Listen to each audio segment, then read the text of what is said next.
Assalamualaikum warahmatullahi wabarakatuh. Perkenalkan, kami dari kelompok 6 akan mempresentasikan mengenai pihak-pihak yang dilindungi dalam studi kasus perlindungan hukum bagi warga sipil dalam konflik bersenjata di Libya yang ditinjau dari hukum humaniter internasional.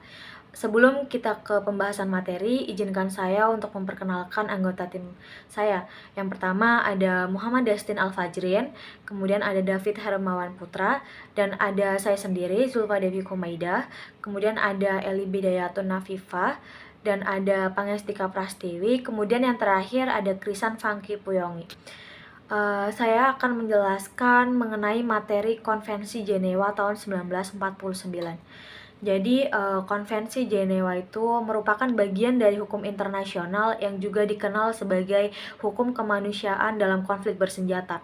Nah, tujuan dari adanya konvensi ini adalah untuk menjadi patokan atau standar dalam memperlakukan korban perang. Meski konvensi ini diadopsi pada tahun 1949, yaitu seusai Perang Dunia Kedua berakhir, namun terdapat 4 konvensi Jenewa yang masih berlaku hingga saat ini, yaitu ada 2 protokol tambahan yang diadopsi pada tahun 1977. Isinya yaitu untuk memperluas tentang aturan perang itu sendiri. Kemudian ada protokol yang ketiga yang disepakati pada tahun 2005. Kemudian yang pertama yaitu ada protokol yang pertama yang memberikan perlindungan bagi warga sipil dan juga militer serta petugas kemanusiaan di tengah perang. Kemudian protokol yang kedua yaitu menjelaskan bahwa protokol ini itu membahas mengenai perlindungan bagi korban yang terjebak di tengah perang. Jadi misalnya seperti perang saudara. Nah, aturan ini itu tidak berlaku untuk kerisuhan dalam demonstrasi atau tindakan kekerasan yang terpisah. Kemudian ada protokol yang ketiga yaitu yang diadopsi pada Desember 2005. Dalam protokol ini itu mengadopsi aturan tentang perlindungan terhadap lembaga palang merah atau bulan sabit. Kemudian Konvensi Jenewa itu sendiri jelas merupakan serangkaian aturan untuk memperlakukan warga sipil, tawanan perang, dan tentara yang berada dalam kondisi tidak mampu bertempur. Dan sejauh ini terdapat 196 negara yang telah menandatangani dan meratifikasi konvensi tahun 1949 ini. Dan pada tahun 2010 terdapat 170 negara yang meratifikasi protokol pertama dan terdapat 165 negara yang meratifikasi protokol kedua. Namun, negara-negara yang tidak ikut meratifikasi protokol-protokol tambahan yang sudah dijelaskan tadi itu masih terikat dengan aturan Konvensi Jenewa tahun 1949. Untuk materi selanjutnya akan dijelaskan oleh teman saya. Jenewa 4 tahun 1949 di mana terdapat perlindungan umum berdasarkan Konvensi Jenewa 4 diberikan kepada penduduk sipil di mana tidak boleh dilakukan secara diskriminatif dalam segala hal, di mana harus dihormati hak pribadi mereka, hak kekeluargaan mereka, dan hak praktek ajaran agamanya. Di antara penduduk sipil yang harus dilindungi terdapat beberapa kelompok orang-orang sipil yang perlu dilindungi, seperti penduduk sipil yang penduduk asing yang tinggal di wilayah konflik, di mana pada waktu pecah perang antara negara dan warga negara yang berdiam di wilayah negara musuh, maka orang-orang asing itu merupakan warga negara musuh yang harus dilindungi. Mereka tetap mendapatkan penghormatan dan perlindungan di negara di mana mereka berdiam.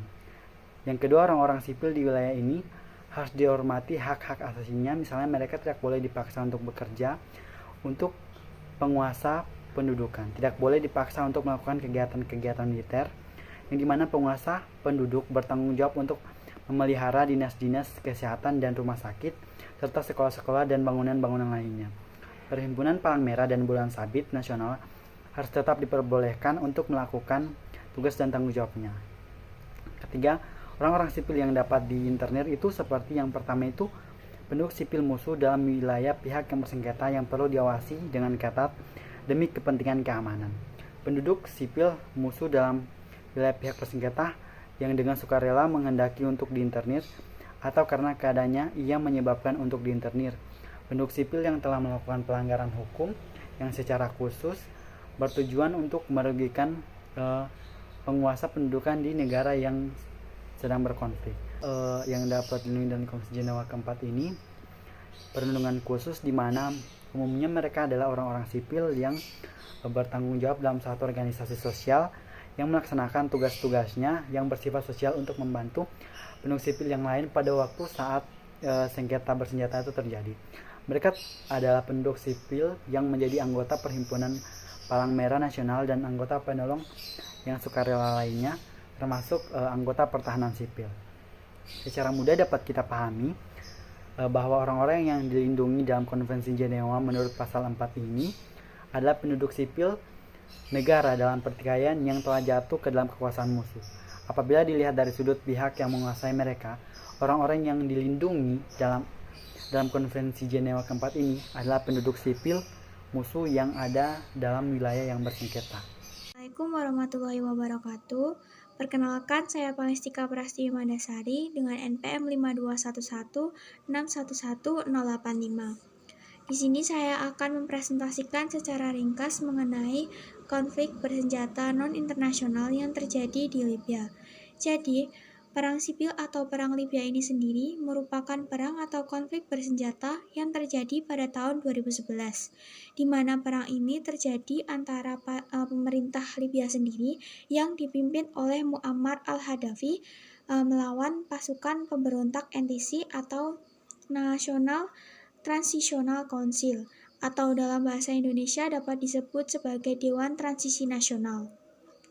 Di mana menurut laporan First Report of the Prosecutor of the International Criminal Court to the UN Security Council pursuant to UNSCR 1970 menyatakan bahwa total korban tewas sejak awal konflik ini terjadi mencapai ribuan, bahkan mencapai 10.000. Sebagaimana juga dikemukakan oleh Interim National Libya Council, lebih dari 50.000 orang terluka. Nah, hal ini tentunya mendapat kecaman dari masyarakat internasional karena pemerintahan Muammar al-Gaddafi ini dianggap sangat tidak berperi kemanusiaan dan dapat mengancam perdamaian dunia. Sehingga para korban terutama warga sipil sendiri itu harus mendapat perlindungan yang layak. Baik, untuk selanjutnya saya akan menjelaskan tentang pihak-pihak yang terlibat dalam perang bersenjata di Libya. Yang pertama ada pemerintah Libya, yang dimana pemerintah Libya yang diakui secara internasional dan berpusat di Tripoli dan dipimpin oleh Perdana Menteri Abdul Hamid Deiba. Pemerintah ini didukung oleh beberapa milisi di Tripoli dan wilayah barat Libya. Lalu yang kedua ada pasukan militer Libya, yang dimana pasukan militer Libya ini di bawah kendali pemerintahan Libya, yang diakui secara internasional terdiri dari beberapa milisi dan pasukan keamanan, yang tugas mereka untuk mempertahankan wilayah yang dikuasai oleh pemerintah. Lalu ada pasukan militer Khalifah Haftar, yang dimana pasukan militer Khalifah Haftar ini atau Libya National Army bermarkas di wilayah timur Libya dan dipimpin oleh Jenderal Khalifah Haftar itu sendiri. Mereka memiliki kendali atas berbagai besar wilayah timur sebagai sebagian wilayah selatan Libya. Lalu ada kelompok bersenjata. Ada beberapa kelompok bersenjata yang terlibat dalam konflik seperti Brigade Sal Albin dan Brigade Al-Sanawasi. Kelompok bersenjata ini memiliki tujuan dan kepentingan yang berbeda-beda. Namun pada umumnya mereka bertujuan untuk menguasai wilayah tertentu atau mempertahankan kepentingan mereka. Lalu ada juga negara-negara asing. Beberapa negara-negara asing juga terlibat dalam konflik di Libya dengan memberikan dukungan militer dan finansial kepada pihak-pihak yang berkonflik. Misalnya Turki dan Qatar mendukung pemerintah Libya yang diakui secara internasional. Sementara itu ada Rusia dan Uni Emirat Arab serta Mesir yang mendukung LNA. Selama perang di Libya pada tahun 2011, perlindungan sipil menjadi sangat penting untuk melindungi warga sipil dari dampak konflik dan kekerasan. Banyak organisasi dan badan internasional bekerja sama untuk memberikan perlindungan sipil dan kemanusiaan selama konflik ini. Dan salah satu organisasi utama yang terlibat dalam memberikan perlindungan sipil selama perang di Libya yaitu Komite Palang Merah Internasional atau ICRC. ICRC berusaha untuk memberikan bantuan kemanusiaan, melindungi korban perang, dan memfasilitasi evakuasi serta warga sipil yang terlibat di dalam zona konflik. Selain itu, banyak negara dan organisasi internasional lainnya juga yang memberikan bantuan kemanusiaan dan perlindungan sipil selama perang di Libya. Misalnya, PBB mendirikan misi kemanusiaan di Libya, dan banyak negara Eropa lainnya yang mengirimkan bantuan kemanusiaan, termasuk makanan, obat-obatan, dan perlengkapan medis lainnya.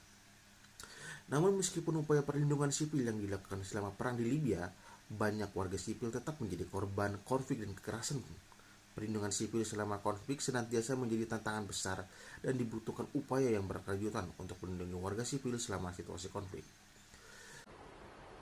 Selanjutnya, saya akan menyampaikan materi mengenai aturan-aturan dan prinsip fundamental dari hukum humaniter. Nah, pada Konvensi Jenewa keempat, yaitu pada tahun 1949, terdapat beberapa pengaturan umum mengenai perlindungan warga terhadap warga sipil, yang dimana aturan tersebut terdapat pada pasal 27 sampai 39 dan pasal 47 sampai 48. Sedangkan di dalam hukum kebiasaan internasional humaniter ini juga terdapat beberapa aturan yang dimana tercantum pada aturan nomor 1, 2, 5 sampai 7. Selain ketentuan-ketentuan mengenai perlindungan terhadap warga sipil dalam peperangan, juga terdapat beberapa aturan pencegahan mengenai kemungkinan jatuhnya korban dari kalangan warga sipil, yang dimana terdapat pada aturan pencegahan tersebut akibat dari suatu operasi militer yang merupakan penjabaran dari prinsip pembedaan. Prinsip pembedaan di sini itu merupakan aturan yang terkait dengan proporsionalitas dalam penyerangan. Ini tercantum pada aturan nomor 14. Sedangkan langkah pencegahan dan penyerangan ini tercantum pada aturan nomor 15, 17, 18, dan nomor 19. Sedangkan aturan hukum humaniter internasional kebiasaan mengenai perlindungan bagi warga sipil yang telah menjadi korban, yang dimana terkait korban luka, korban sakit, dan korban karam, ini terdapat pada aturan nomor 109 dan 111. Sekian dari saya, terima kasih.